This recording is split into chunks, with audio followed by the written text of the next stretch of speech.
Hey, I'm Dustin. And I'm Steve. Welcome back to the Wedding Photo Hangover podcast, the finest phototainment in the world.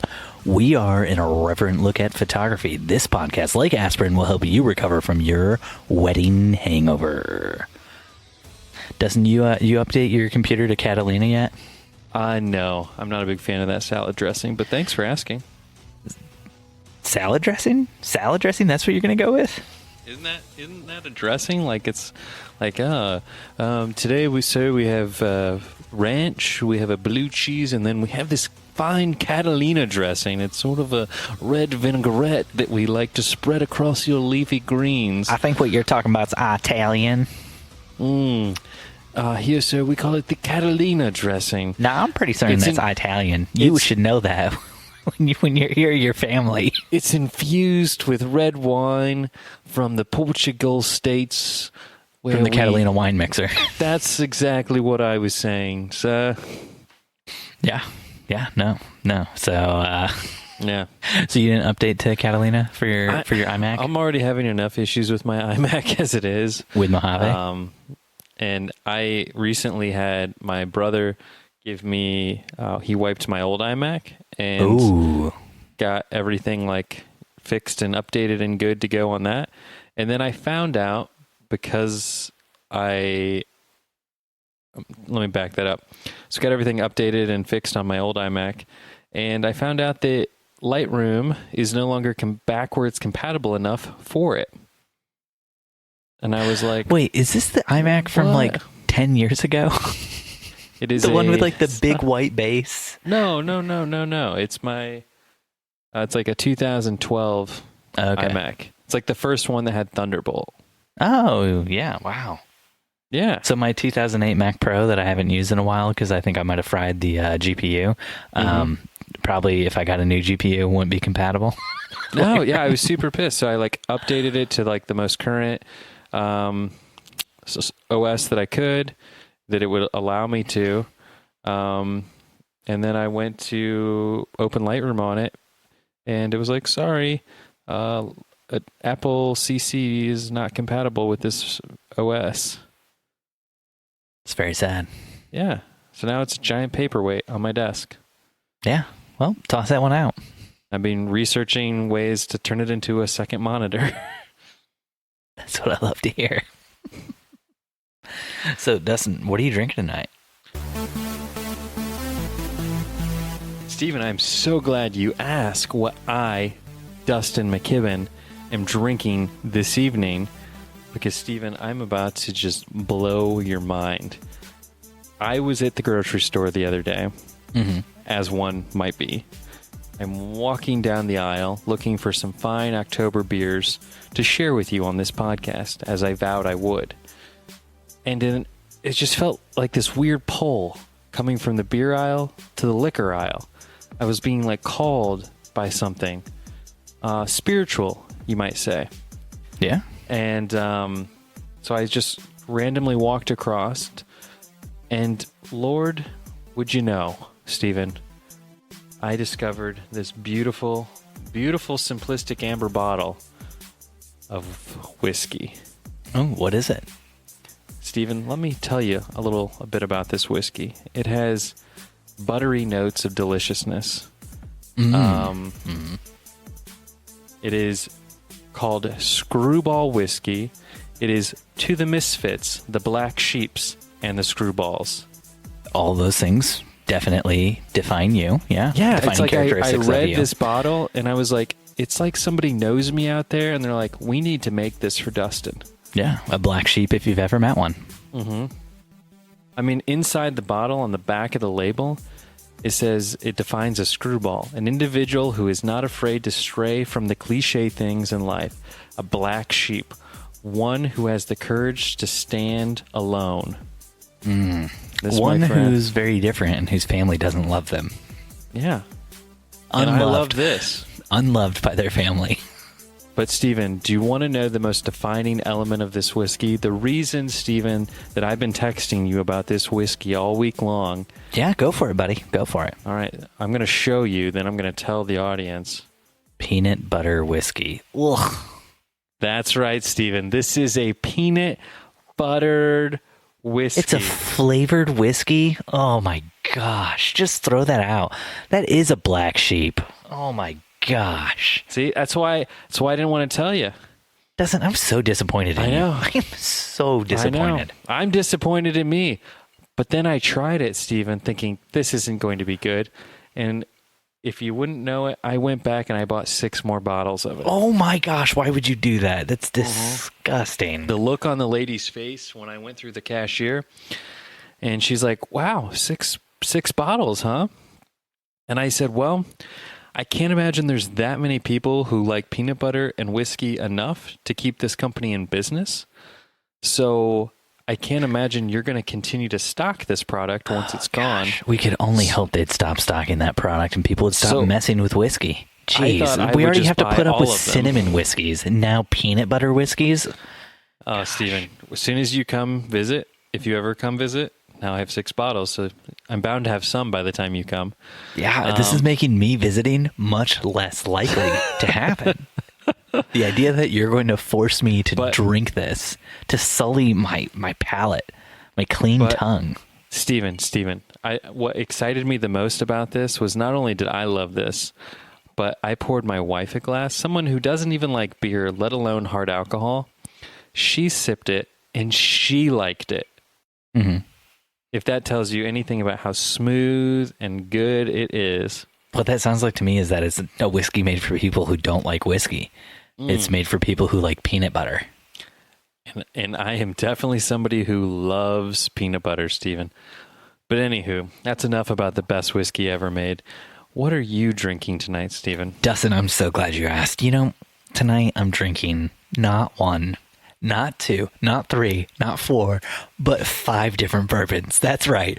Right before we started recording, Jen sat me down and said, Steve, we have 5 different bourbons in the house right now.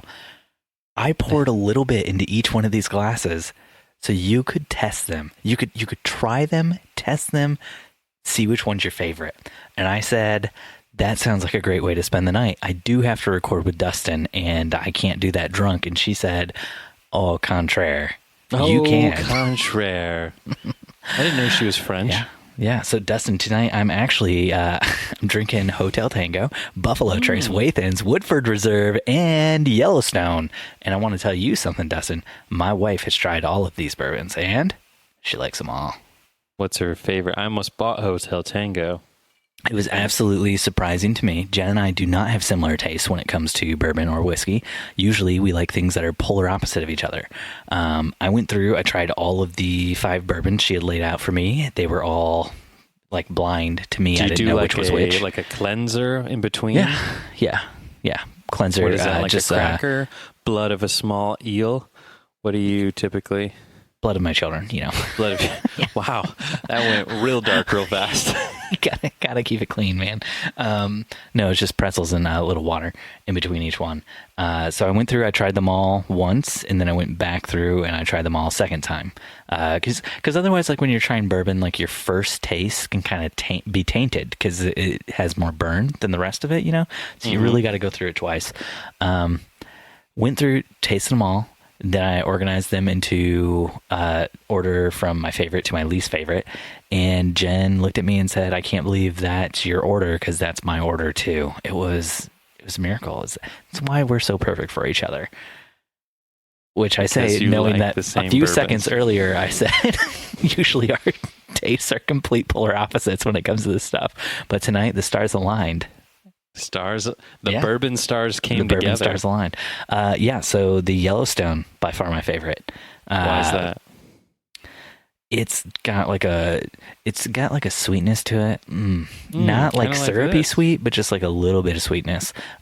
Real smooth. It's got a good burn. Not the kind of burn that's like, my throat's burning and I'm going to die. It's just like this nice little like in the back of your throat sort of thing, and by like your second or third sip that's gone even. It's real smooth. And then after that, the Woodford Reserve, it's got a little bit stronger flavor to it than the Yellowstone. It's a little bit more syrupy, I would say, but once again, smooth, good taste. After that, the Wathen's, that's got It's just a good bourbon all around. Then Buffalo Trace, which is one of my favorite cheap bourbons. It's right up there with Elijah Craig. And then the last one's the Hotel Tango, which is an Indiana company. And Hotel Tango tried for the first time this week. And it's got this weird thing to it where the first sip you take of the Hotel Tango, like going in clean palate, haven't drank anything all day, take a sip of the Hotel Tango, and it has a burn that like builds in the back of your throat for like 2 or 3 minutes. Do you like just Rise? No, not especially. Okay. So you take a sip of the Hotel Tango and you're just like, oh, that was real smooth. There wasn't any burn. And then like 3 minutes later, you're like, I feel like I'm heating up back there. Did I eat a pepper or something? What's going on? It's real weird. And then like the rest of the time you drink, completely smooth. But it was my least favorite out of the 5 that I tried tonight. It just tasted kind of watery. As did the Wathens tasted a little watery, but not but still packed a pretty good punch. I don't know, man. It's a good night. Good night for bourbon tasting. Good night for Steve and Alec. But Dustin, let's get to the show. Let's get to the show. Show it up, baby.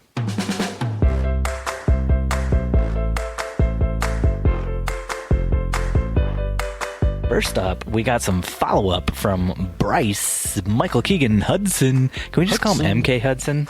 MK. Or just MK. Bryce MK writes in to say, I am sorry, guys, but I have to let you know about a correction in the show. I am only 3 minutes and 50 seconds in, but had to be the asshole that stops everything to sound the alarms. The largest Oktoberfest outside of Germany is actually in my town of Kitchener, formerly New Berlin, Ontario. After which it is Oktoberfest Cincinnati in Ohio. I bring this up in part because I am extremely excited to eat pretzels and drink beer for the next 10 days, including a 5-kilometer race I have on Monday, where my medal is a pretzel and cowbell. And now, back to listening to the episode. Wow, MK. You bring this up and you don't even invite Steven and I to join you. I would have been there. I would have been there for the 5K run. I would have gone slower than you, MK. I would have been there for the pretzel. Just mostly been there for the pretzel, yeah. And the cowbell. Cheese. That sounds like nice. A beer the cowbell? cheese. Good beer cheese, yeah. Sorry, I've been eating all day, and I just scarfed like a couple bits of my child's leftovers, and I'm still starving. Still starving. Sorry, buddy. Oh man, I was up in the Elkhart South Bend area. I went to Ben's Pretzels. Oh man, they don't have beer cheese. They don't have beer cheese, but they do have I don't know if you like to mix the sweet with your pretzel. Oh, I do. But Ben's Pretzels in like the South Bend Elkhart area. In Fort Wayne. If you get it with chocolate, it's also down in Indy. I don't know what Fort Wayne's like, but in South Bend and Elkhart, if you get it with chocolate, it's like a chocolate fudge. Whereas if you get it down in Indy, it's like Hershey syrup, and it's like disgusting. Why would you want that? But like the chocolate fudge that you get up like north, it's real good. Best thing ever to put on a pretzel outside of beer cheese. But Ben's Pretzels doesn't do beer cheese. They do nacho cheese, and nacho cheese isn't bad, but it's not beer cheese, you know? No, it's not. But I do love nachos. Yeah. So, Dustin, let's move on into our topics for today. Dustin, how'd your weekend go? Did you have any weddings? Yeah, Steve. I had so many weddings. Many weddings. Tell me about it. I had one, because that's all I can handle in October with the way my life has been going. But Mayor working you to the bone? To the bone, Stephen, to the bone. But no, wedding was great, and can't complain. Shot at a new venue that we had not been to previously. One that was one of those barn-like venues that someone kind of whitewashed white. I don't know if whitewashed white that's kind of counterintuitive to say it like that. Painted white? Is that what you wanted to say? Painted? Yeah, painted, but it's like the whole building, the whole space is... It's like somebody took a building and they're like, man, I bet our bookings would go up if we tried to make this look like a barn. So they painted the outside red. They put up really bad looking shiplappy stuff on the walls. It's still like a drop ceiling. Yuck. And I don't like anything about this. Why did you shoot here? Everything. That's why we never shot there before. It's not our typical venue. The Hotel Tango's gone. I'm on to the next one. Just updates. Yeah, I'm going from worse to better. Yeah, I'm finishing off this bourbon. You know, Jen poured like 5 shots, and then was like, "I'm not drinking anymore. You got to finish it all, Steve." So yeah, I bought this bottle yesterday. Oh my gosh, it's half gone. It's half gone. Yeah, that's a lot for me. That is a lot for you. Anyone. That's a lot for anyone in one day. In 24 hours, half a bottle of whiskey. Well, gone. it's been a week. It's been a week. Welcome to October. I hate that we as photographers, we have a love-hate relationship with October, because October for most of us is our busiest month of the year, at least if you live in the Midwest. And the weather is prime. It's not hot. It's not cold, hopefully. And you get that beautiful fall colors. So everybody and their brother wants photos. Plus, if you do commercial stuff like me, you're like adding that to the top, like on top of all of that. I don't know where I was going with this, but we love it because you're busy. You're making money. It's awesome. But you hate it because you don't see your family and you're working sun up to sundown, shooting like a Jen and I madman. had 4 weddings this weekend, so it's pretty crazy. Insane. Yeah. I don't know what I would do if this month I had triple headers every weekend, or even double headers every weekend for that matter. Yeah. We just had we had 2 weddings the previous weekend, 4 this weekend. Next weekend, this weekend, like tomorrow, we leave for a destination wedding. Oh, Purdue, right? No, Purdue. No.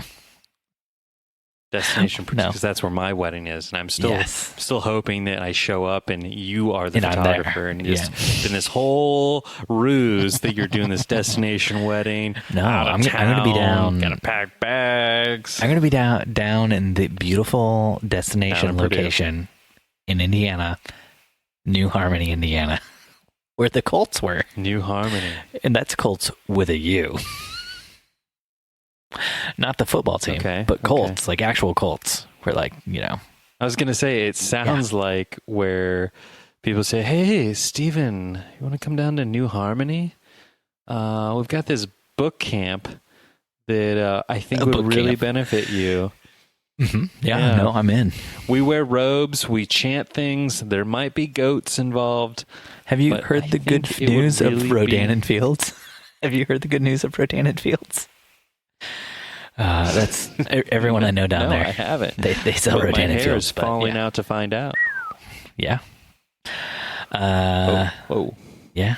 Oh. So your October is totally crazy. Can I share a story with you, my good friend Dustin? Oh, Steven, I love your stories. Give it to me deep and hard. I made a huge mistake at this wedding I shot this weekend. A huge mistake. Uh-oh. Okay.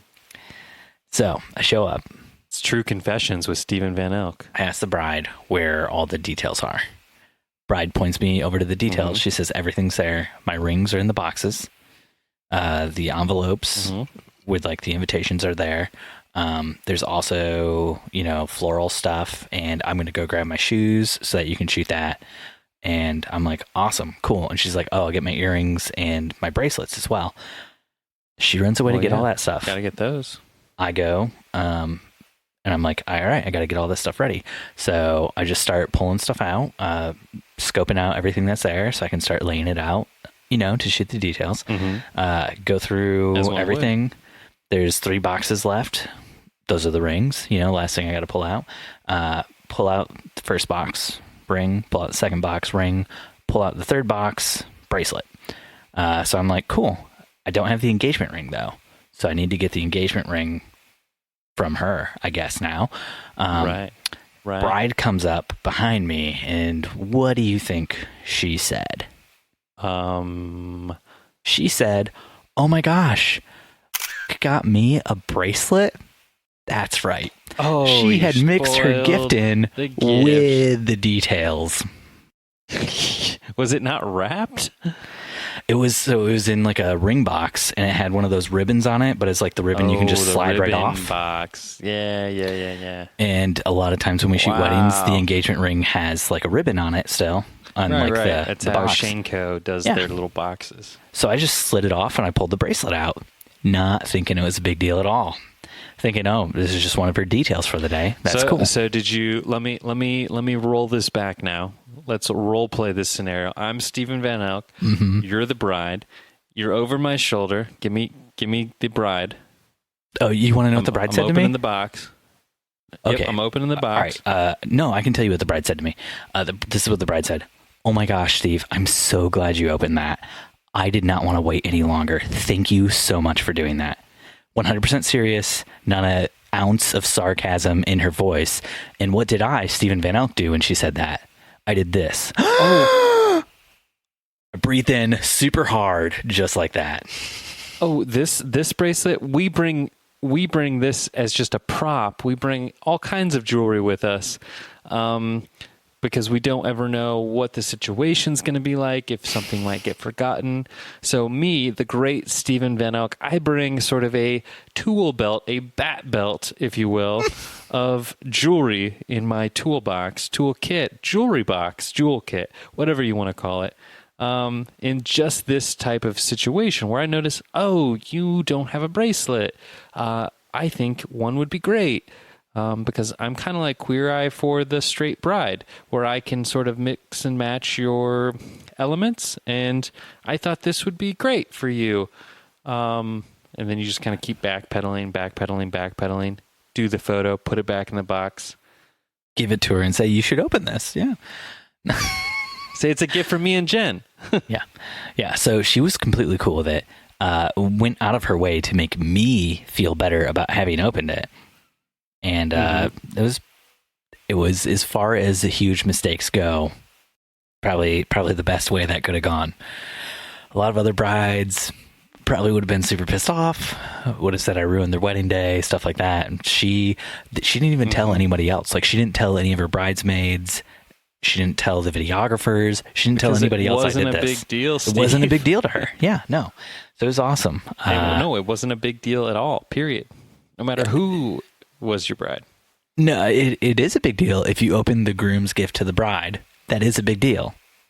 Not to her, though, for some reason.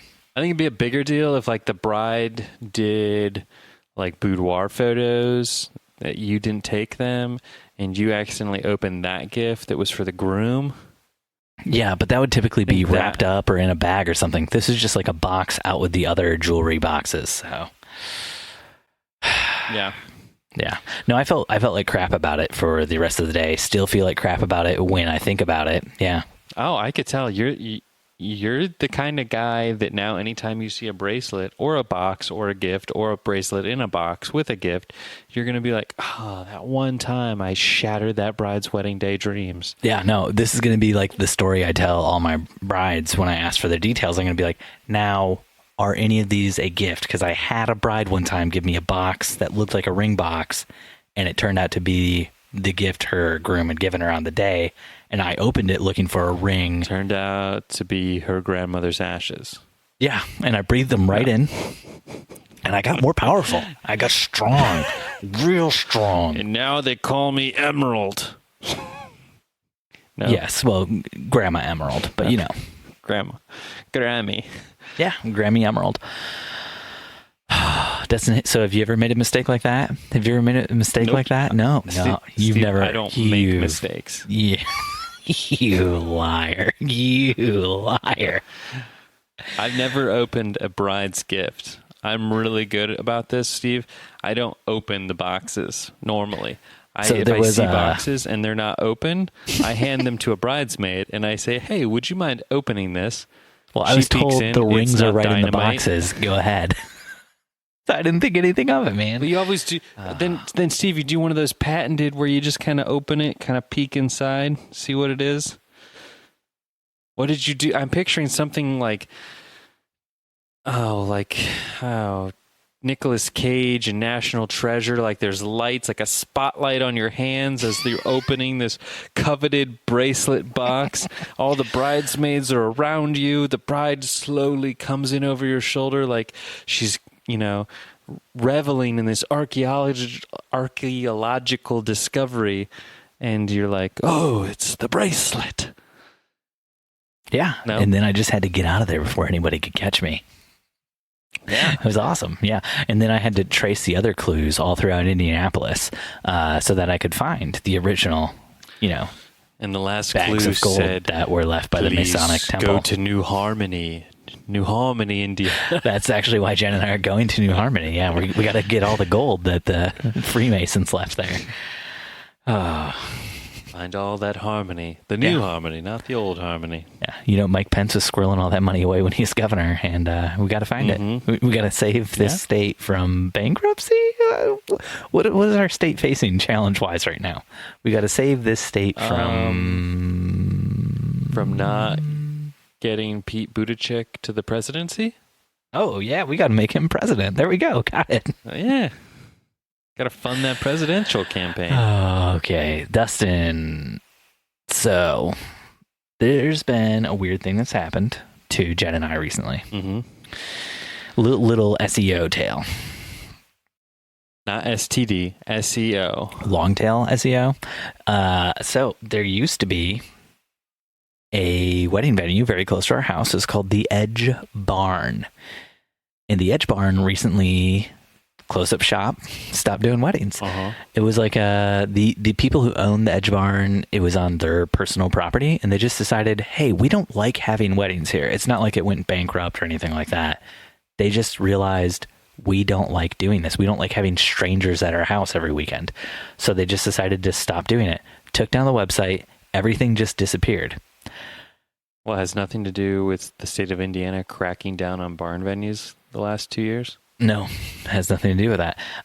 So they hated it. They told us while we were there shooting that they didn't want to be doing this anymore and that it was a huge mistake ever getting involved in this. So, wow. Yeah. So they shut down. They're completely gone now. It's like 5 minutes from our house. The barn still exists. The house still exists. It's all still there. They just don't do weddings there anymore. And as fate would have it, apparently a lot of people still search for the Edge Barn, because I was looking at our Google Analytics after we got several people contacting us this summer asking if we knew how they could get in contact with the Edge Barn because they wanted to have a wedding there. And I was like, what the heck is going on? Apparently we rank like number one on Google search for this venue that no longer exists. And so people who want to get married, SEO, man. It's only because the actual venue just deleted everything that they had. They're like, we're done, we're out. The website gone. So now there's nobody going after this keyword of whatever Except for anymore. you, man. Except You're for like our blog post from like fruit. 4 years ago. You're like, let me get that Edge Barn. Jen, we need 5 more blog posts on this thing. I was looking at like our Google Analytics, and we're getting like 25 to 50 people coming to our website every month because they did a search for the Edge Barn. Steven, if I were you, I'd be doing an Edge Barn styled themed shoot. No, because it's not going to last much longer, Dustin. The barn is no longer in business. It's no longer operational. People aren't going to keep searching for this for the next 5 to 10 years. You're missing the point, Steven. Being high ranking for a keyword has nothing to do with wanting to get brides who are getting married at that place, because the beauty of it is they're coming to you because they have no venue. And if they're coming to you, I would assume that means they also have no photographer. So now you're like, boom, you have a photographer. Let me help you find a venue. It's like cha-ching. Yes, I love that idea, Dustin. The problem with that is the longer this barn does not exist, the less people there are that will be searching for this barn. So why would we do a styled shoot or any sort of keyword, anything aimed at this keyword of the Edge Barn? It's not going to help us out in the long run. It's diminishing returns on this. Not if you keep the ruse going that it could be reopening, like a grand reopening of the Edge Barn styled shoot. But call it maybe like grand reopening of a barn on the edge. You realize that Noblesville. to complete this ruse, what ends up happening is Jen and I have to buy a barn, call it the Edge Barn, and then start doing weddings at our own venue. Yes. That's where this goes. That's the end game for that. I don't want to do that. Yeah. That's both the middle, beginning, and the end, Stephen. Plus, the Edge Barn is such a... It ends with you drinking a hell of a lot more bourbon. The Edge Barn is such a terrible name for a wedding venue. Also, Jen and I, after shooting there, were like, we never want to shoot there again because of the way the owner acted, not wanting to ever, have weddings there. And also, the barn was like metal siding, like just gross. It was a gross looking barn. It was like the sort of barn that people are like, our church's youth group needs an indoor space to meet. This will work. That's what it looked like. Yeah. Man. Just finished the Buffalo Trace. Feeling good. Feeling real good, man. I'm feeling great. It's going to be a great night tonight. Do you feel, Steven, do you feel like you could fly? I feel like, I believe I could fly. Wow. Oh, Dustin, I see what you're hinting at here. You want to get to the next part of our show notes. And for that, Dustin, we're going to have to head on over to the drone zone. What? So without further ado, let's cross over into the drone zone.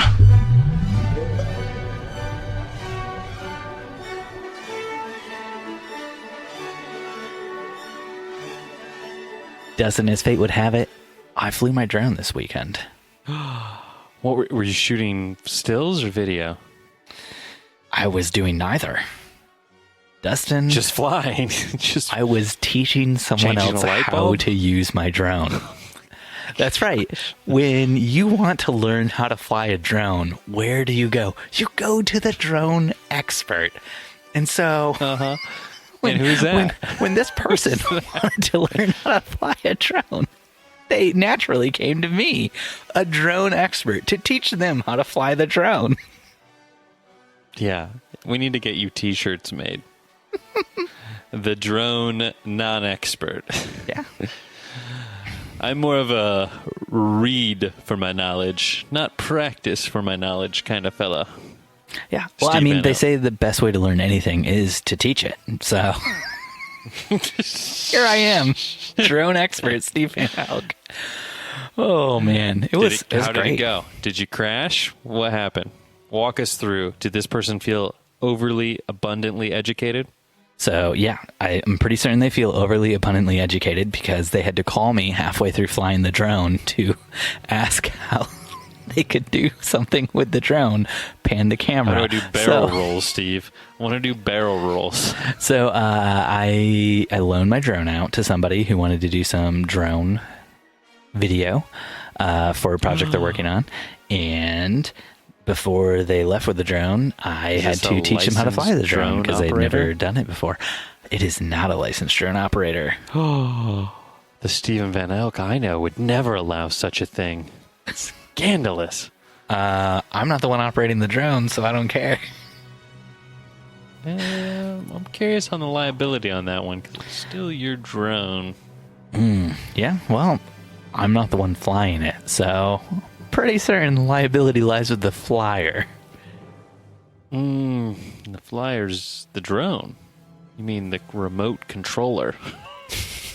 Yeah, the remote controller.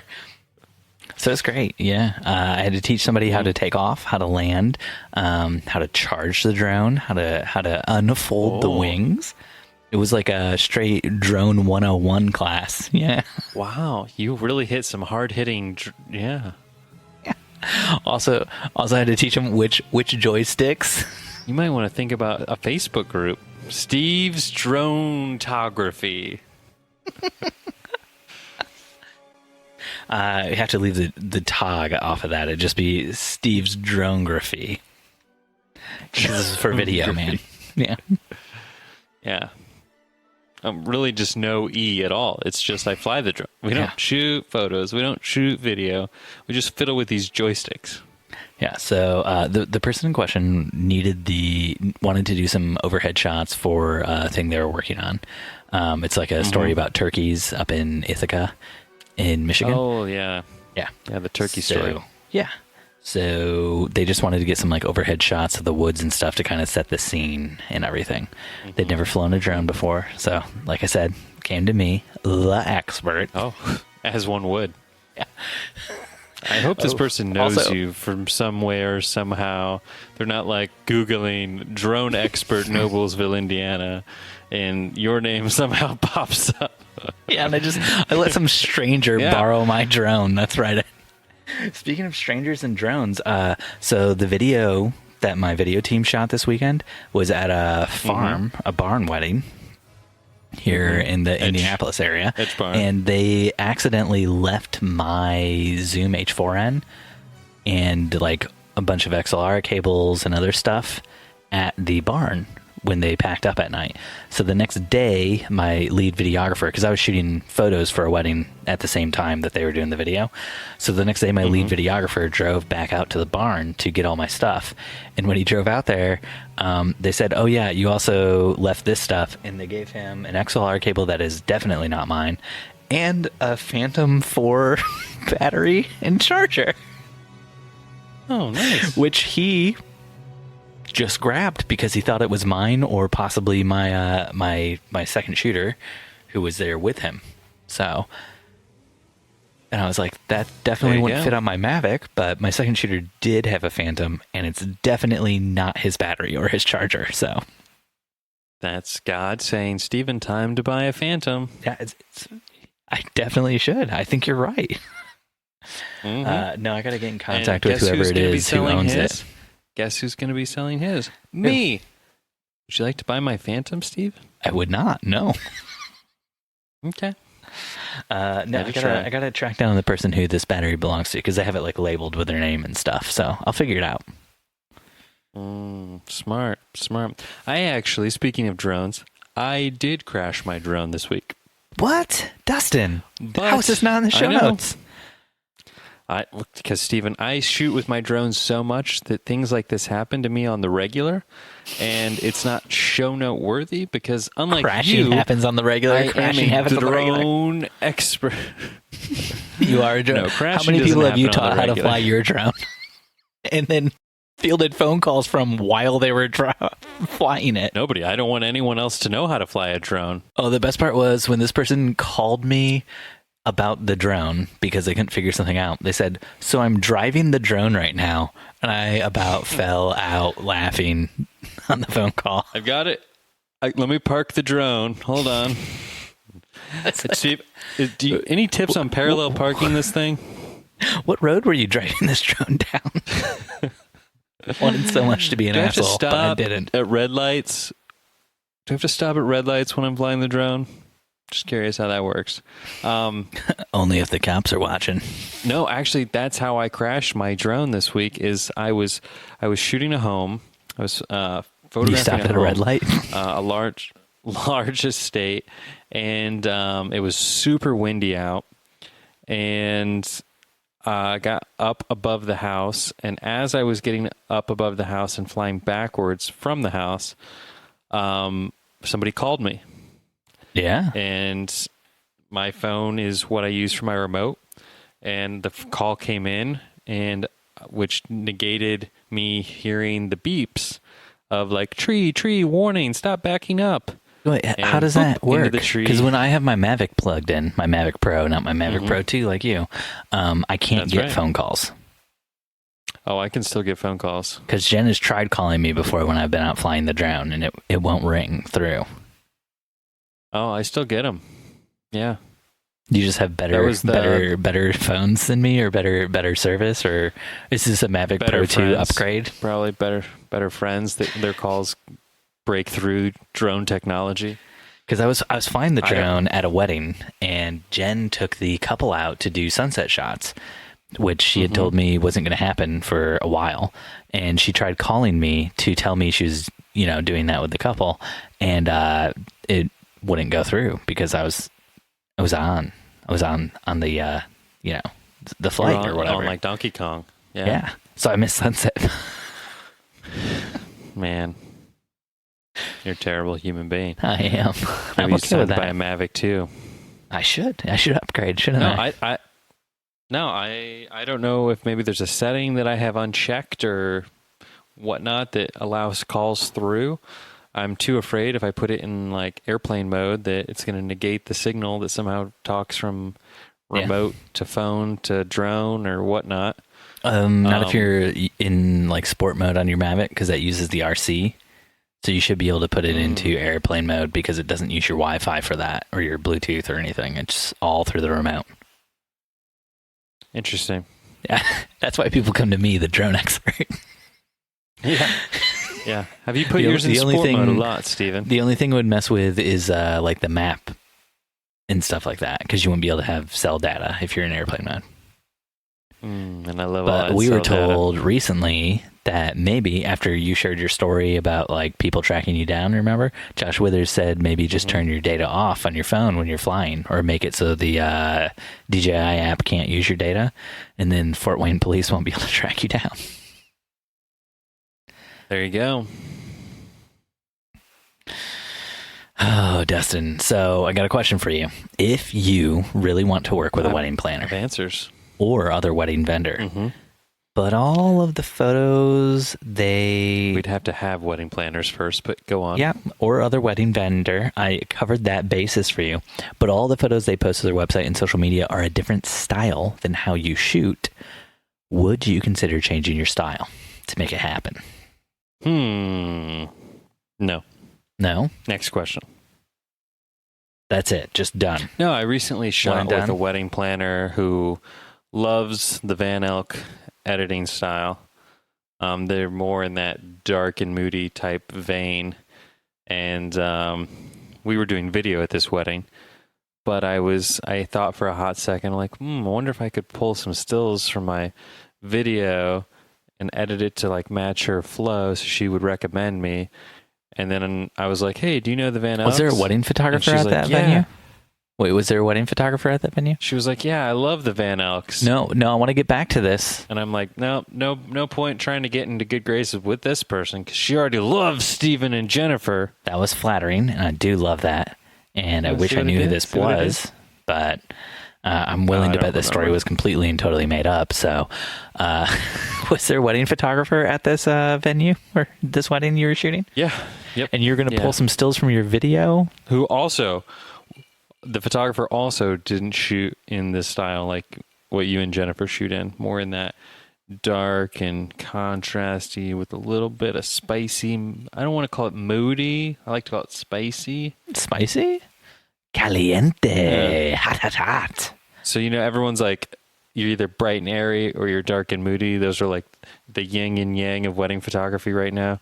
I like to think of Steve walking this line of, hello, we are not dark and moody. We are caliente. I love that. Yeah. So I got speaking of bright and airy, dark and moody, at one of the weddings I shot this weekend, there was the invitations for the wedding. And the people who made the invitations for this wedding, they send over a invitation plastic wrapped specifically for the wedding photographer. So it's like not one that they're supposed to send out to their guests. This is specifically for the wedding photographer to shoot. And in that invitation thing for the wedding photographer, they also include styling tips for the wedding photographer. Oh. And I was reading through the styling tips, and it was like, shoot on a neutral background, lay all of the invitations out and shoot them together. Make sure they're all separated from each other and none of them are overlapping. And then the last thing it said was, when you shoot on your neutral background, make sure it's a gray color or something so that you can really make the your photos bright and airy. And why does being on gray make it able to don't be bright know. and airy? It was like a neutral background or a get gray background, and make sure you do it so it can be light and airy. Bright and airy, light and airy, however they phrased it. And I just threw the thing to the side. I just threw the thing to the side, and I was like, screw that. This invitation person doesn't tell me how to do my job. I love that you actually took the time to read it, though. I was so curious what it was. You're like that kid who gets the Lego set, and before he starts ripping the Legos apart, he's like, hold on, guys. Where's the instruction book here? Where's the instruction I book? was okay with all of the styling tips until it got to the end, and it was like, and make sure you shoot it light and airy or bright and airy or whatever the phrasing was. And I was just like, it screw would be this. better if each part of the invitation suite had like little letter stickies on it, and it was like, all right, place A top left corner, B under it, C overlapping A 1/4 inch with neutral. No, they said not to overlap at all. This is like second level styling tips. I threw the whole thing out. I was like, I'm putting floral going over the things. I'm going to have some of them Wow. overlap. I'm pissing on them. Yeah, when they were trying to tell me how to do my Golden job at the shower, end, I these- was just like, screw this. They don't deserve this. Because it was all basically like, it wasn't how to style it to get like good shots. It was how to style it so it fits our style as an invitation company. That's what it really came down to. And I was like, I don't care about you guys. I care about me. This is my wedding that I'm shooting. These people came to me for my style, not for your style. I'm going to do whatever I want with this. I would have taken the photo with the invitation setup guide in the photo. I guess to send to them. I guess that gives you guys my answer on whether or not I would consider changing my style to work with a wedding vendor. I'd be like, no, screw you. I'm going to do the opposite. I was like, I'm putting all of these invitations into direct sunlight, and I'm going to make sure I'm going to block off all the light that goes to the neutral backgrounds. The neutral background just looks so dark. And then I'm going to put pieces of charcoal around them, and I'm going to light this shit on fire. And then I'm going to take that charcoal, and I'm just going to, put a little bit under the eyes of my bride. Just like she's playing sports ball, and she's trying to get the glare out of her eyes. That way I don't have any squinting pictures. Yeah, nobody wants squinting pictures. Golly goodness. I have looked at like a lot of different wedding planners in our area and like the kind of stuff they put on their websites. And I would say a lot of them that work with us on like a regular basis, they don't put work on their site that is anything like ours, even though like we'll work like 3, 4, 5 weddings with them a year. So I don't think because they there's secretly hate you. No, it's not that. It's that when they have brides who want our style of work, they come to us. But what they want for their business is a different style. Like they're specifically targeting different sorts of like brides with a different style than necessarily ours. But they still end up getting brides with like who prefer our style, and they know to come to us for that. And so I think there's room in every market to go after what it is you want to do, and people will come to you for that kind of work, whether or not it's what they portray on their website or what they show. Because you just got to think about it like there are less wedding planners in Indianapolis than there are wedding photographers. And True. They're not going to get every single wedding that wants like a bright and airy look like most of them portray on their websites. And so when they have something that is dark and moody, if you've been sending them over like bright and airy stuff that you shot and edited to fit that style, you're now competing with all the bright and airy like photographers that they're already recommending out who are like in their stable.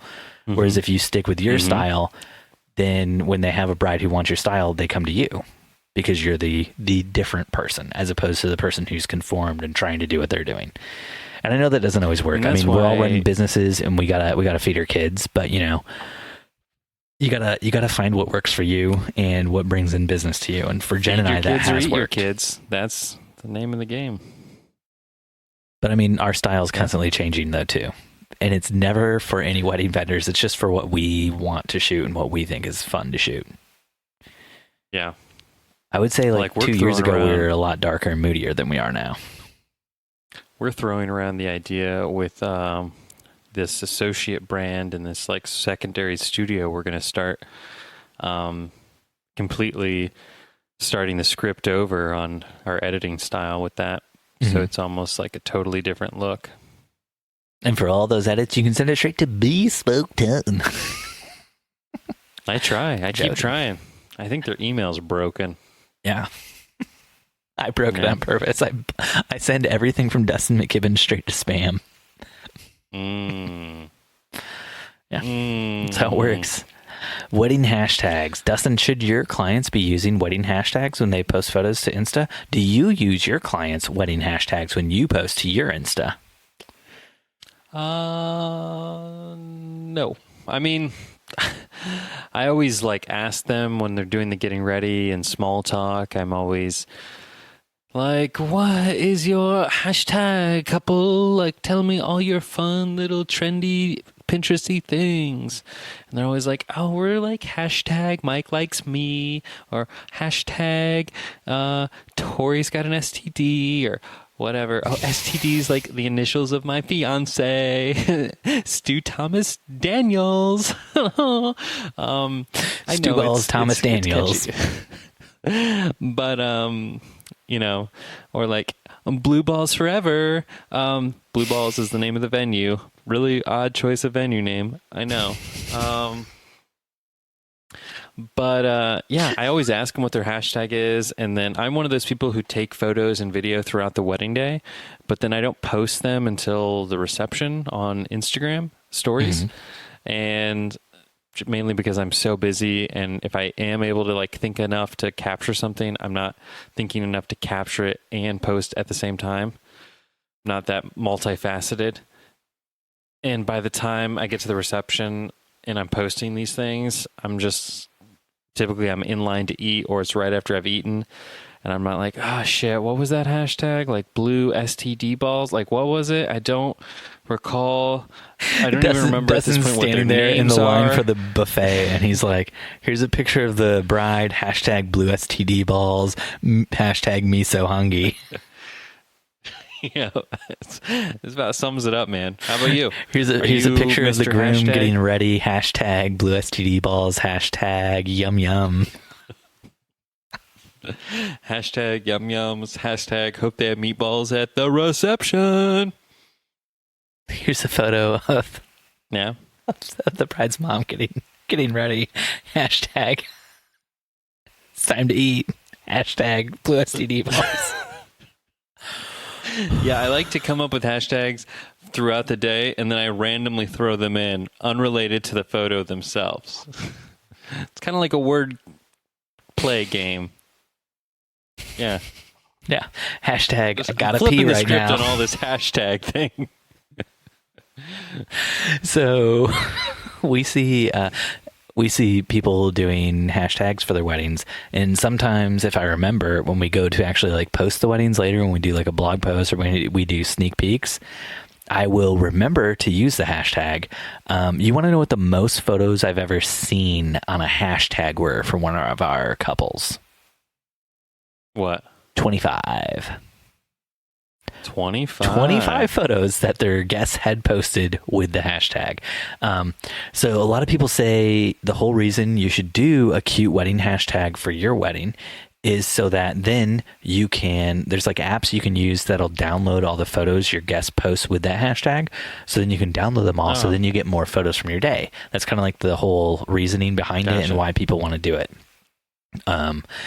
But the resounding response I've seen in a few different wedding planning groups I'm in, because, always got to be thinking about what's next for Steve Van Elk, after wedding photography, maybe wedding planning, who knows. Anyway, almost every single person I've seen in these wedding planning groups says that it's a huge waste of time. Nobody ever posts to those hashtags because they don't care that much. When people post with hashtags, it's to get more exposure. And it's to get more exposure for their own photos and for their own account. And if they're posting using a wedding that they're at's hashtag, that doesn't really give them more exposure because most people aren't searching for that hashtag. Only the bride and groom are. And more than likely, bride and groom already follow those people. So, right, it's not like, hey, look at me, hashtag ice sculpture. And the bride's always like, yo, dog, like, why didn't you hashtag forever and always 2257? and they're like, "Oh man, I'm sorry. I just wanted to like represent this ice sculpture." I just want to go to like a wedding, and they're like, "Yeah, no, our wedding hashtag is Instagood." There's 9 million photos posted this week alone with our wedding hashtag. Oh, we're gonna have so many photos. What's your hashtag? We've really thought a long time on what to do and going back and forth. So we landed on just like hashtag wedding. We thought that's one that most people are going to remember and people are going to be able to find it.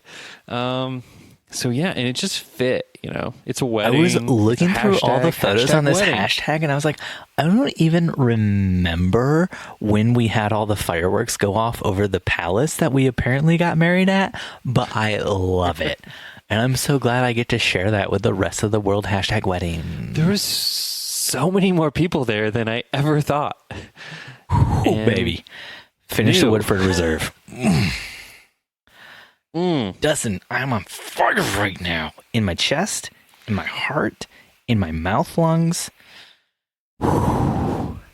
Dustin, before we go to Q&A, do you want to share a 5-star review we got recently? Steven, I thought you would never ask. We'll do a 5-star review, then we'll head over to make some money, and then we'll do the, after the ads, we'll do our whole thing with the Q&A.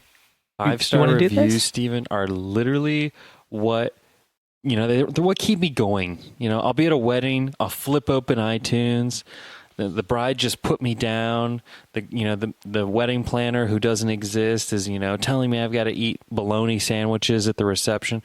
I'm depressed. I'm hurt. When the bride put you down, did she say something like, you opened the gift? Probably. Probably like, why'd you bring that second shooter that opened my gifts?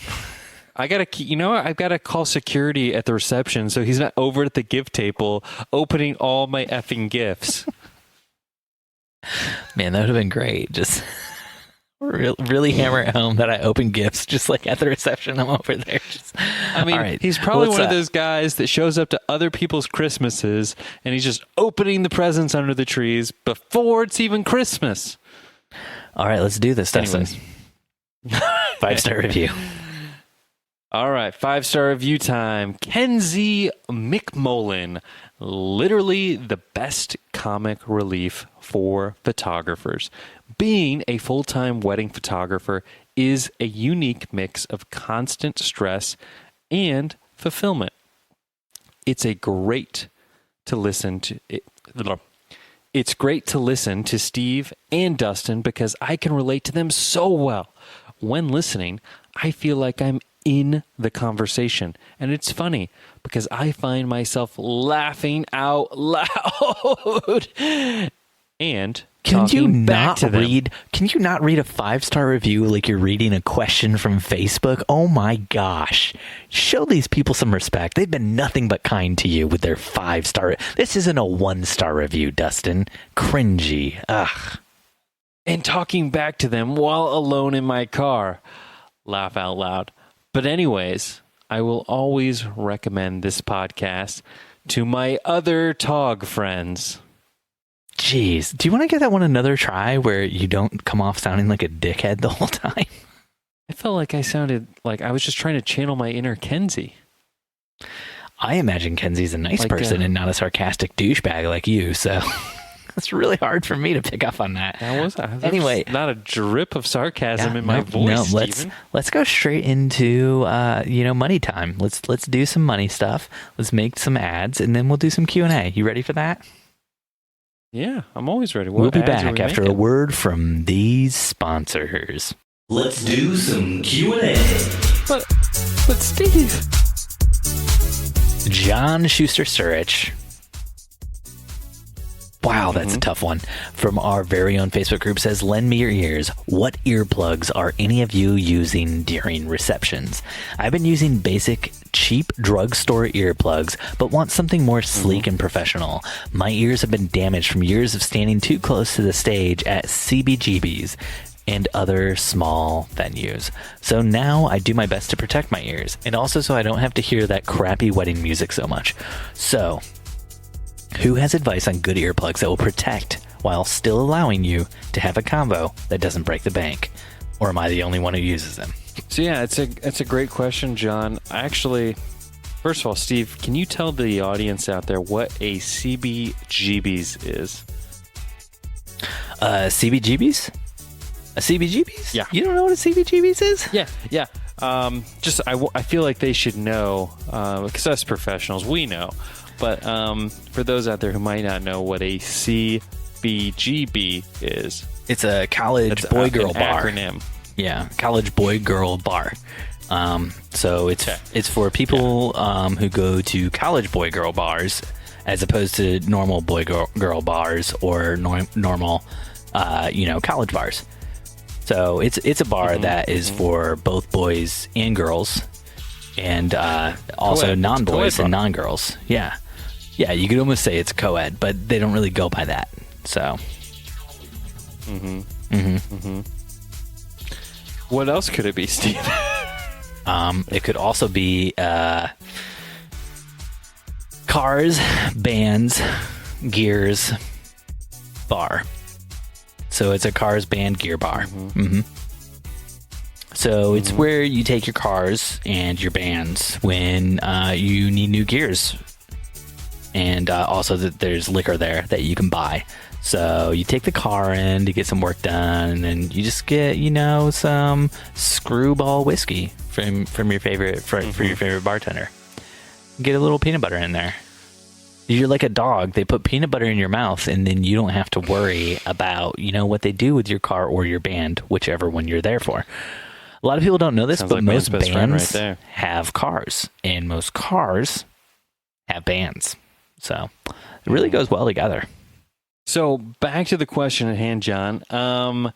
Whether or not to put earplugs in or what brand to use, et cetera, et cetera. I have never worn earplugs at a wedding, but I was at a wedding recently, a couple weeks ago, where the DJ came up to me before the reception and said, "Hey, would you and your wife like earplugs? I bring extras for the photographers." I immediately look at my wife. I say, no, thanks. We're okay. And I say, if he asks us if we need earplugs, then we probably need earplugs because the music's going to be loud. How loud was it, Dustin? It was annoyingly loud to the point where the wedding coordinator constantly had to tell him, "Can we turn it down? You're rattling the glasses in the bar." Did he break the glasses in the bar? Did he break the glasses? Because if he didn't break the glasses, I don't see why they're complaining. I mean, this wasn't like a barn venue. It was a high-end country club style wedding. You know what? I've been to a lot of high-end country clubs, and usually those places are more shoddily built than most barns, let's be honest. It's probably true. It's probably why it was shaking so much. So, did you have earplugs of your own in your bag? Did you use earplugs that the DJ gave to you? No. Nope. We are earplugless. Yeah. What about you? Are you one of those guys who shows up to the reception and he says, "Wait, no, hold the first dance real quick." Boop, boop. In the ears it go. I'm in my own zone. If I could find earplugs that didn't look like earplugs, I probably would. Something like smooth, sleek, kind of hidden. I think I would be okay with earplugs. I find myself at a lot of the weddings I shoot at some point in time having to stand like in front of the speakers while I'm shooting, or just walk in front of the speakers while I'm shooting, and I can definitely feel it in my chest, in my ears, all over the place. So, Steve, most of the speakers nowadays, they have a volume control on the back of them. You just go around and turn it down. If you find yourself in that situation, just reach around and just say, "God, this is too loud for me." Zoop. Give that DJ the old reach around. Yeah. Yeah, because most of the speakers nowadays are all wireless and Bluetooth and Wi-Fi and all that stuff, all that technology. Yeah, you just got to yank that crank on down. Yeah. Just be like, "What's a mixer?" "I'm a mixer, bitch." I'll mix that on down to the reasonable audio level. So, Dustin, What's a CBGB? Steven. You tell me now. I want to hear your CBGBs. Oh, Steven, I'm so glad you asked what a CBGB is, or other small venues. A CBGB is a cowboy or no, girl. that one doesn't work. Cowboy or girl bar? Bar, yep. Which would be a CBOGB bar. No. Seabog. Seabogby. Sibogba. Sibogba. Tonight we go to the Sibogba. It's a crappy baby, good baby venue. Crappy baby, good baby venue. A Cincinnati brewery gingerbread venue. Mm-hmm. Well, I like that one. That one sounds nice. I thought so. Yeah. Cinderella's beautiful gangbang. Cinderella's beautiful gangbang. You know what I mean? John, I think you might be one of the only people who uses earplugs. The reason I don't isn't just that they look ridiculous, most of them that I've seen out there, though a lot of people in the Facebook group dropped great suggestions for ones that don't look obvious, along with Amazon links so you can buy it. But so many times people yell stuff at me during the reception, and if I had earplugs in, I probably wouldn't be able to hear them, which could be a bonus. Photographer, take my picture. Take my picture. Photographer, me and my friends, take our picture. Yeah. You got earplugs in, you just walk right away. Sorry, the music's too loud. I can't hear you. That would have been priceless that one time. But I think if I was going to go that far, I would just wear wireless earbuds, like noise-canceling earbuds. So at least I could listen to my own music. Mm-hmm. If I'm going to go the distance to block out what I'm hearing, I might as well wear, like noise-canceling earbuds. Just my 2 cents. Yeah, what would you listen to if you got noise-canceling earbuds in? Would you listen to Cinderella's Ballroom Gangbang? Steven, I'm so glad you asked. I would listen to the Wedding Photo Hangover podcast. That is, I would want to feel educated, entertained, yet enlightened. While I'm walking around a wedding, I might pick up something, a tip, a trick. You never know. I might learn that someday I want to grow up to shoot at CBGBs. Cinderella's Ballroom Gangbang. As you said earlier, right? Something like that. Yeah. Alex Bruce from our very own Facebook group asks, does anyone here successfully sell prints or other wall art with any level of regularity? We use Pixieset, and they have a lab integration feature that we finally took the time to set up, and nobody ever buys prints. I do try and sell them, but admittedly, it's a pretty weak effort. I wonder if I'm just doing it wrong, or if people are more reluctant these days to spend money on high-quality prints and canvases. Alex Bruce from our very own Facebook group. That is a fantastic question to someone other than Steven and I. I can speak for the two of us that we are... neither one of us are high-pressure salesmen of the after-the-fact wares, such as prints, wall art, etc. However, unlike Steven, Alex, I would love to become somebody who peddles prints, framed works of art from my weddings to my couples in order to double my revenue on a wedding. Because I hear that's possible. I hear that can be done. All right, Dustin. So here, let's walk through how you want to do that. I'm your client. You're trying to sell me. Let's do it. Okay. Yes. Hey, okay, Dustin, ready? I'm so glad to meet with you today. You did an amazing job capturing our wedding at Cinderella's Ballroom Gangbang. It's one of my favorite venues. It's one of everyone's favorite venues. Yeah. We were just wondering why you invited us into your beautiful house with all these printed photos of us all around. Is there something else you wanted from us? I love you so much. Well, this does feel creepy. I just thought we really expected you to focus Steve, more on the Cinderella Ballroom Gangbang. and less on us during the wedding. It's what we wanted photos of. But Well, I can only do so much when they throw the ball gags at me. But I want this is going in a really weird direction. But I wanted to sit you down, Stephen, with you and your wife now. Have you gotten used to saying that word yet, wife? Wow. So it just goes so fast. Next thing you know, they're all grown up. It doesn't quite roll off the waifu, Wi-Fi, Wayland. You might want to have him checked out by a doctor, ma'am.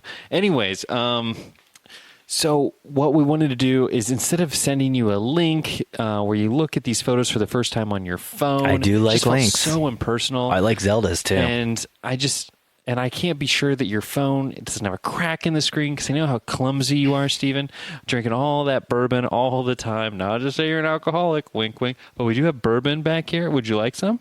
Yeah, I would. Perfect. Here's 2 glasses. All right, let's sit and we're gonna just go. Oh, let me get a good taste of that first. What the There's peanut butter in this. Did you put peanut butter in this bourbon? I know. Isn't it fantastic? It's terrible. Well, we thought maybe you had a peanut allergy, so we thought we'd try it out. Anywho. You wanted to kill me. Good day, sir. I will be going to my videographer to see if they have any 4K footage I can print out and hang on my wall. I bet they focused more on the Cinderella's ballroom gangbang. Look, well, Stephen, lucky for you, we did your photo and your video. So, damn it. We have all the footage. Well, I guess I'm back here again then. So let's go through the photos. Perfect. You looked at the photos. You loved them. You're crying. You're so happy. Oh my gosh, Dustin. So I wanted to... It's like looking at the face of God. Not my God, exactly. But a God. Probably a heathen God. Myself. Not the Christian God that I grew up with. But maybe one of those like other Zeus, ones. But maybe a cousin. Like a cousin of Zeus. Like maybe one of those Norse ones, but not the good-looking ones like Thor, like the dirty ones. The dirty Viking ones. Like the ones that rode the boats, or maybe built the boats, or maybe just the oars. Maybe it was a serf. Maybe I'm looking at the face of a serf. Maybe it's a Smurf, is what I thought you said. But all right, so you looked at the photos, you love the photos. So I wanted to, before you guys go, before we talk about the USB drive and all of that goodness, I wanted to take this opportunity to show you some of these photos that you guys provided of your walls at your house. The Yellowstone Bourbon. Through this amazing, super expensive software we have called Fundy, we're able to kind of show you some ideas we came up with on just some photos we thought would look really good, above the couch, over the fireplace, over your bed, in your bed, on your dog, etc. Are you trying to get me in bed with my dog? Anything after a Cinderella gangbang. But with this peanut butter whiskey, it'll be real easy. You still haven't gotten to the part where you try to sell me anything. This is the longest build up to a sale ever. Well, the idea, Stephen, is that it's so unsalesy that it works. So then they come in, you show them some examples in your own house of different sizes, different products. Like here's a canvas, here's a framed print, here's an acrylic, and then you say, hey, we're running a promotion on this item. If you guys pull the trigger on it today, it's this price. After today, it's this price. And then they're so emotionally invested in seeing the wedding photos. It's, 2 weeks after the wedding, while they still have all that fresh wedding money that they got from their wedding in their pocket, not thinking about that Tesla they're going out and buying or anything like that quite yet, that they're like, oh my gosh, I'd love 3 canvases. But Alex, to answer your question, here's the place I struggle. I have trouble charging a lot of money for these wall art type things because we've gotten to a place with the internet where our clients can go to SmugMug or wherever and they can order pretty much the same thing. Might not be as good a quality, but it's good enough to for Do you them. sell them the print rights? Do you sell them the print rights? Do they have the print rights? Of course they have the print rights. Alex, you can't take any advice from Dustin. He's just told you flat out, in his own words, he doesn't know how to do sales. No, but you asked me, Stephen, to role play with you on how. You can't sell it. You cannot sell them the print rights. You cannot sell them the print rights if you want to sell them the prints. Alex, you got to stop selling them digital files. Stop giving them digital files. Only sell prints. You shoot the wedding. After the wedding's over, you don't deliver any files. You bring them to your house and you only sell them wall prints. Why would you give them digital files? And then you say to them, hey, you buy X amount of dollars in prints and I'll give you the digital files. Wow. Blow it up. But yeah. Isn't that something I said I was thinking about doing, where I would only give them watermarked files? And you were like, you can't do that, Steven or Dustin. Sometimes I forget who I am. This whole me doing both voices thing is really getting tricky. It is. And so often with the Stephen voice, you make fun of your Dustin voice. It's so weird that you would do that when you're voicing both people. I know, it's crazy. But I'm just like, why would I not do this? And you're like, Dustin, if you tell them they're getting digital files, you can't bait and switch them and tell them you're getting digital files, and then here's Dustin and Corinne watermarked web-only files. Yeah, because you're doing a bait and switch. That is a bad business tactic. That's how people get bad reviews and go out of business. No, you're like, here's the carrot, and book me. You know what I mean? It's carrot and stick. You're supposed to be, here's a carrot, and if you don't like that, here's the stick. What's the stick? The stick is your money in my pocket. The stick is watermarked files that nobody wanted in the first place because you bait and switched them. You said, I'm going to give you digital files, and you gave them digital files with a watermark. Why would anybody want that? And they're only web-sized digital files, too. I'm just saying, you can't say digital files for Instagram, and then give them crap. And that's what you're going to give them. Crap. I'm saying you say no digital files unless you buy so many dollars worth of prints. Unless you get an album. I'm just trying to understand that. 10 by 10, and that's 10 foot by 10 foot, not 10 inches by 10 inches. 10 by 10 wall. It's literally a room. It's a room in my house. You walk in, it's literally floor to ceiling. Literally, you had to take the ceiling out so that you could put this in. I don't know if you know so this. So is this 10 by 10 closed? Like when you open it, you need another 10 feet. Are you thinking through this scenario? You need a pool is what you need. You know, whatever you need. You have to build your own. You have to build your own barn wedding venue to hang your 10 by 10 in, and then to cover the cost of buying that 10 by 10, you can start doing weddings in your barn that you built to hang in. There you go. You just got to put some plexiglass up in front of it so people don't spill beer and wine all over it. So, Stephen, have you guys ever attempted in-person sales post-wedding? Or was that just an avenue that you and Jen quickly realized that you're like, more money after a wedding that they already paid us thousands of dollars for? Not really my cup of tea. So we have it set up on our... We do everything through Pass, and we have it set up so people can buy stuff after the wedding. Every once in a while they do, but they don't always. Another thing we do is we do albums, and albums just get like print credit? Albums come with a set number of pages, and then when we design the actual album for them, we design it with extra pages, and we tell them they can buy those extra pages. Or we can just delete pages to get it down to what they, what came with their package. So we do some upsell tactics, but we don't do a lot of stuff. The designing more pages and putting those in the album thing works, largely because when Jen does it, she says you can't like mix and match the pictures from like one page to another. So you can't like does say, anyone ever call her out on that and say, why Why can't I mix and match my pages, Jennifer? No, nobody ever does. Not that I know of.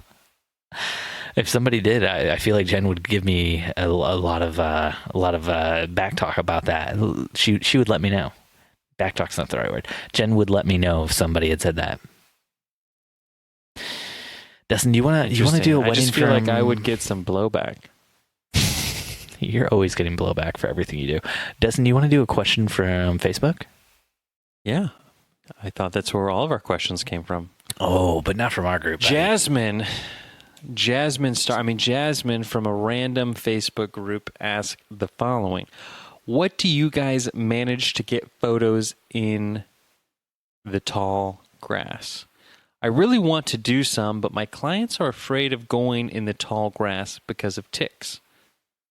Steven, how do you manage to get photos in that tall grass? Well, Jasmine, it's really just a matter of becoming one with the ticks.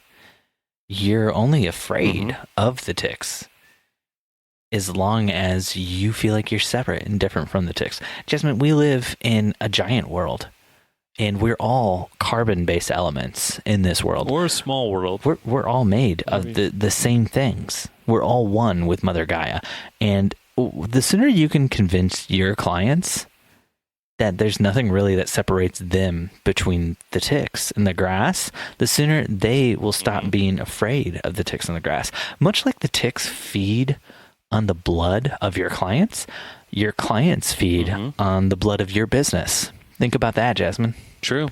Yeah. Very true. So next time they give you any lip about the ticks, you just tell them, I don't care. You're a parasite on my business. Boom. Boom. Putty in your hands. Putty in your hands. Yeah.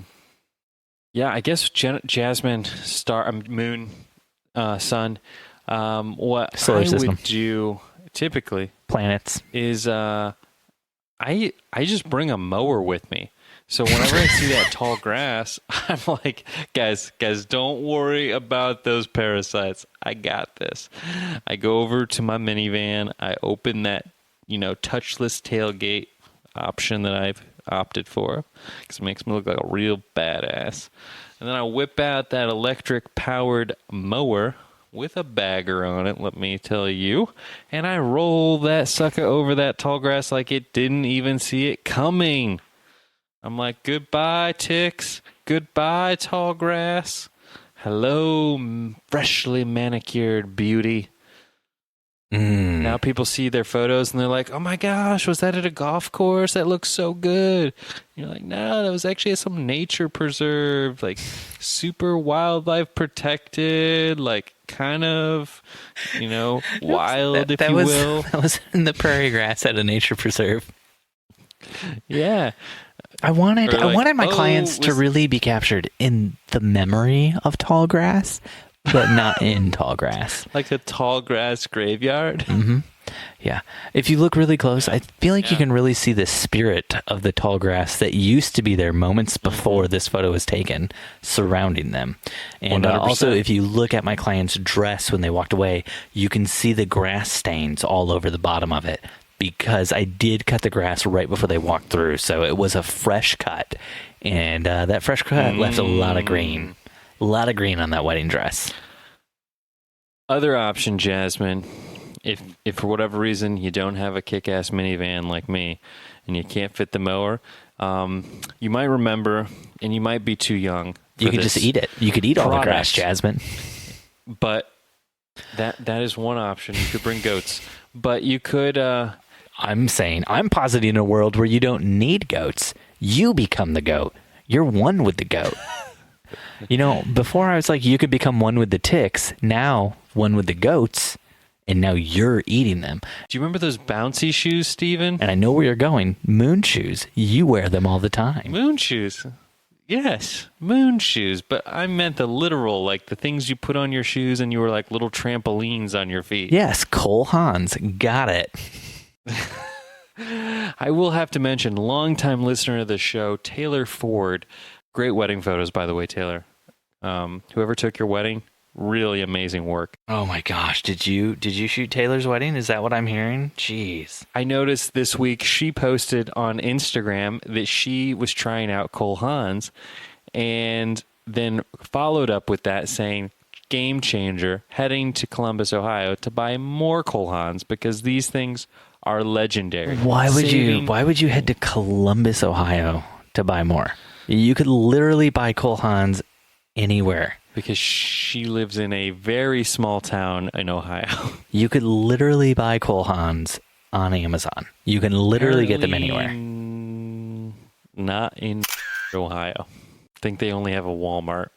You don't need to go anywhere. It's Amazon. There's an internet out there, Taylor. Taylor, let me tell you about the internet. Some people like that instant gratification, Steve. Yeah, there is instant gratification.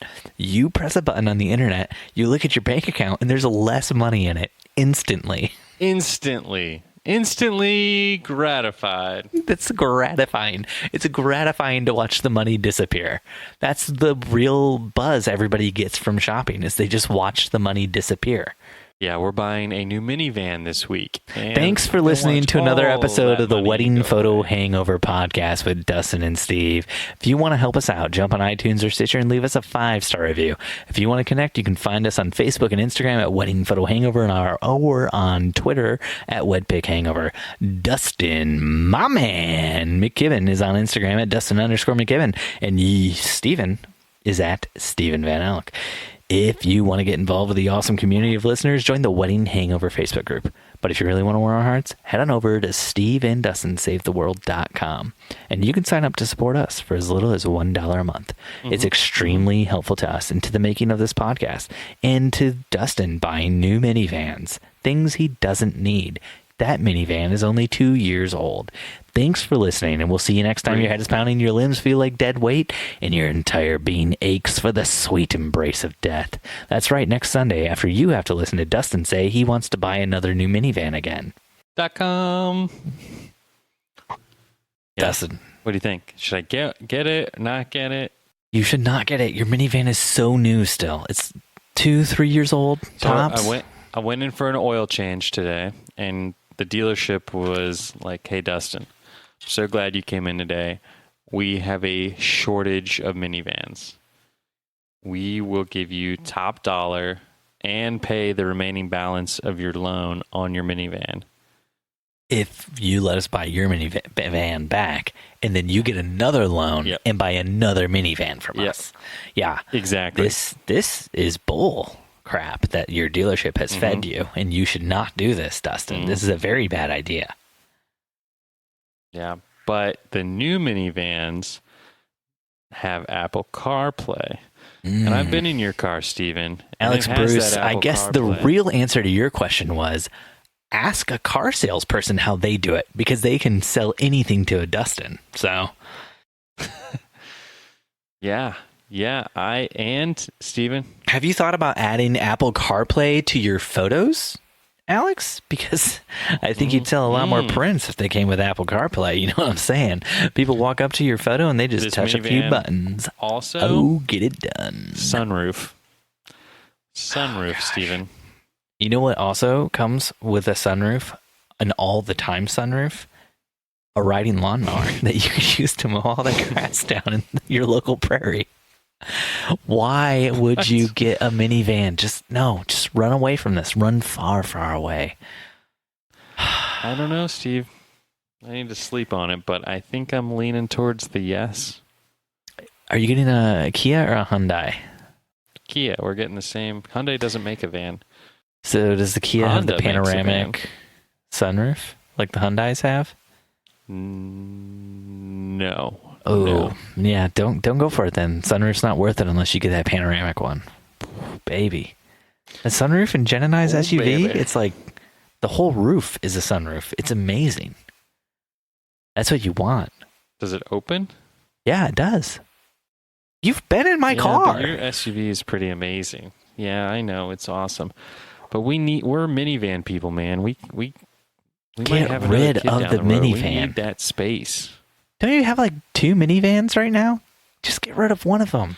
No, we have an SUV and we have a minivan. Just get a big SUV. You get a Santa Fe. Get a panoramic sunroof. That's from Honda. What are you, are you moonlighting as a Hyundai dealer? You can have everything I have. Everything you say you want, you could have. Just get a Santa Fe. It's bigger than my SUV. It costs more. It's got a panoramic sunroof. It has Apple CarPlay. Everything you want. Yeah, but this van, Steven, it has not 1, not 2, not 4, not 6, but 10 cup holders. I can have 10 cups of whatever beverage I want, Steven, in this car in a steady, stable condition at all times. 10 cups of diabetes. Sounds great. Yeah. It could be water, Steven. It doesn't have to be a sugar beverage. It's not going to be water. I've seen what you drink. I've spent time with you. It's like a new Starbucks drink every day. Every day is a $5 day. That's like at the like Cowboys and Girls. I really want to know what that stands Country for. Bluegrass Bar. It's a country really? bluegrass bar, yes. All right, we're going to wrap this up. Good night, Dustin. It's been great talking with you. I love you so much. Good night. Good night.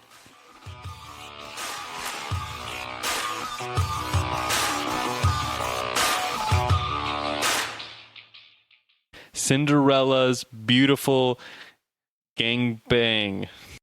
Wedding Photo Hangover was edited this week by Steve Van Elk of Bespoke Tone. Go to Bespoke Tone for all of your photo, video, and audio editing needs.